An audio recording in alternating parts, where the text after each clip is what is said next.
All right, joining me now here on the Matthew Filipowicz Show is Eve Spangler. Eve is a professor at Boston College and the author of the new book, Understanding Israel and Palestine, Race, Nation, and Human Rights in the Conflict. Eve, thank you so much for being on the show. Well, thank you for having me, Matt. I'm delighted to be here. All right, so Eve, I guess my first question for you is, how exactly did this book come about? Well, there's the short answer and the long answer. The short answer starts with October 2003. I'm in my office. I'm ready to go home and drink a glass of wine and read my book club novel. And a colleague comes to me and says, I've just organized a speaking event. I'm afraid we won't have an audience. You got to come. And I say, well, what's it about? And she says, Israel and Palestine, a subject about which I knew very little. So I went, and it was an event that paired a Palestinian speaker with an Israeli speaker. The Palestinian spoke first, and he talked about the massive expulsion of Palestinians, the ethnic cleansing that is associated with the founding of the State of Israel as an ethno-religiously exclusive Jewish state. And I was really shocked because I had never heard any of this. But I thought, well, you know, that's the Palestinian. Let's hear what the other guy has to say. And then the Israeli came to the podium and pointed to the Palestinian and said, what he said, only it's worse. He's not even saying it as much as could be said. So I was completely intrigued. And then at the end of the talk, my colleague came back and said, we're hosting this talk. You have to come to dinner. So then I got more intrigued. And that's the short answer. I began reading about it. Then I wrote a course that's a seminar on human rights in the conflict. And then I thought, well, you got to see it for yourself. I'd been going there by that time. So now I take students. I've done 7 trips. I take students every winter break, and we talk to human rights activists on both sides in Israel and in Palestine. But, you know, of course, there are always, when you discover a new interest, seeds of that pre-existed and that didn't develop because other things were demanding your time. I'm Jewish. I come from a family that was devastated by the Holocaust. And for many people, there are kind of 2 roads out of that experience. Probably the more common one is to become Zionist and to become interested in the State of Israel. My folks took the other road, which was to not romanticize states, but to be very concerned about human rights. And so I had a long-standing interest in human rights that was, you know, from the family. And you know, I've been an activist on many other issues. So all of those things came into play around this issue. I think most people who are listening to this show know what Zionist means, but just give just a brief synopsis of what that means to people. Because again, a lot of this book, I mean, your beginning of this book actually began with you yourself not knowing a whole lot of the actual history of the conflict, but just give them kind of a brief synopsis of what they actually mean by Zionist. Sure, I'd be happy to. The book really is written for people who know this is an important subject and they don't know where to start and they think it's conflictual and it's scary and, you know, they need a place to plant their feet. And the argument I make is that human rights is a pretty good place to plant your feet. But by Zionism, I mean a political project which seeks to create an ethno-religiously exclusive state in the area of Palestine, the old British Mandate Palestine, which is now Israel and the occupied territories. And the difficulty with that project is it wants to be ethno-religiously exclusive on a land where half the people under the control of the government are not of that ethnicity and religion. And so you've got a problem wanting to be democratic, wanting to be Jewish, and wanting to have all the land. And then what do you do with the half of the people under your control who are not the people you want to be with? This is not, for me, synonymous with Jewish safety or Jewish community, which, of course, are perfectly legitimate aspirations. But I would argue there are other ways to do safety and community, and Zionism has proven to be a kind of dead end. And so let's delve into, I mean, I guess the main kind of basis of the book, and you mentioned it right there, of how to look at the conflict, and that's looking at it through the lens of human rights. Tell us what you mean by that, and kind of delve into why you think that is the correct approach to take.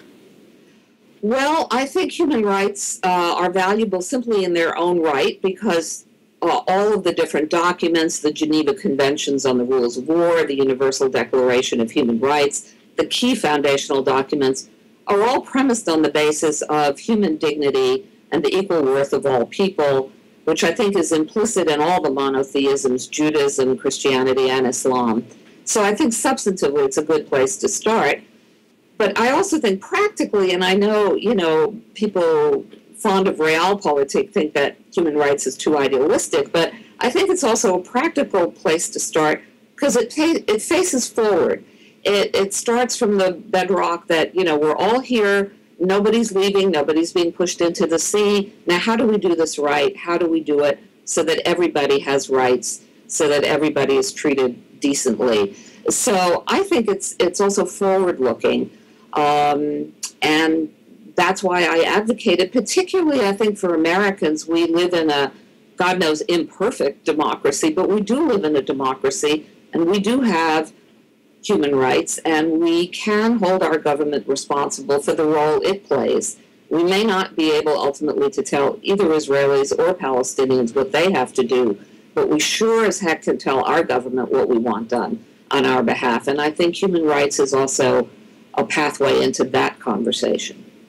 One thing I really like about the book, so in addition to laying out the history and all the, I'm not a particularly smart person, all the academic mumbo jumbo in there that just sort of makes me confused. What's really great about the book is throughout the book you have these boxes where you talk about your personal experiences when you went over there, because like you said earlier, you've taken students over there for the last 7 years. You've been going over there once a year for the last 10 years. I guess talk a little bit about your personal experiences when you went to the zone and actually saw it for yourself. Like when you look at the occupied zone, what exactly did you see? What did you experience there? The experiences are very emotional and powerful. And sometimes the worst and the best, I know this risks sounding like a Chinese fortune cookie, but sometimes the best and the worst happen together. So let me give you an example. One of the places we go is Hebron, and we go to Rachel's tomb, which is also the Ibrahimi Mosque. And when we come out of there, you walk down a hill, and you turn the corner, and there's a checkpoint there. And you're turning into a very wide street. And that street is divided. There are concrete barriers. This is on YouTube. B'Tselem has it on a YouTube. There are concrete barriers that divide the street about 1/4, a narrow, skinny part, and then a wide part. And the Israeli army is there to make sure that Palestinians walk on the narrow side of the street. Even if they live on that block or in the next block, even if they own a car, they're not allowed to drive it. They have to walk down the narrow side of the street.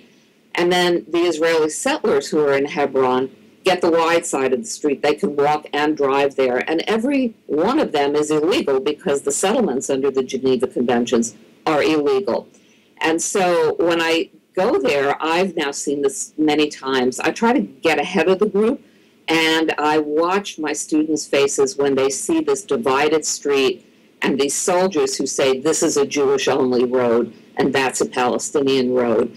And I use the word Jewish only advisedly here. They don't say Israeli. They say Jewish because 20% of Israeli citizens are Palestinians, and they would not be allowed on that side of the street.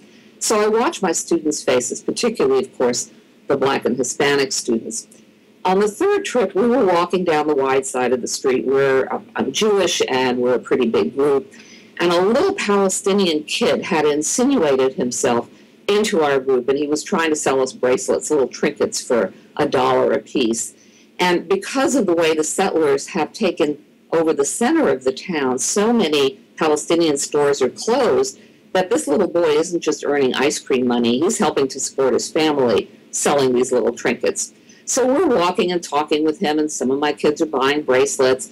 And then we walk on into the next block, kind of a receding wave, and there's this little Palestinian boy, maybe 4 or 5 years old, suddenly exposed on the wrong side of the street.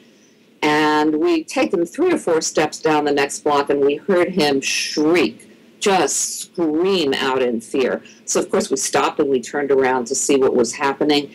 And he'd run into a doorway. He was cowering. He was holding his arms over his head. And from nowhere that we could see, these two Israeli soldiers were approaching him with their gun butts raised, like they were going to club him with their gun butts. And my students, without saying a word, just walked back. They were really smart. They didn't get between the soldier and the little boy. They just formed a semicircle around them and stood there and looked, and then they raised their cameras and just stood there. And the soldiers looked at us once, twice, and then they stepped back and they just motioned the kid with their hands to run off. And we went back and got him in the middle of our group and walked him home. So those are, that's the scariest moment that I've had there. And in some ways, it's also the most wonderful moment. I mean, how my students knew to do that in the moment without conversation. We hadn't rehearsed this. We hadn't anticipated this. Those are the kinds of things you see when you go there.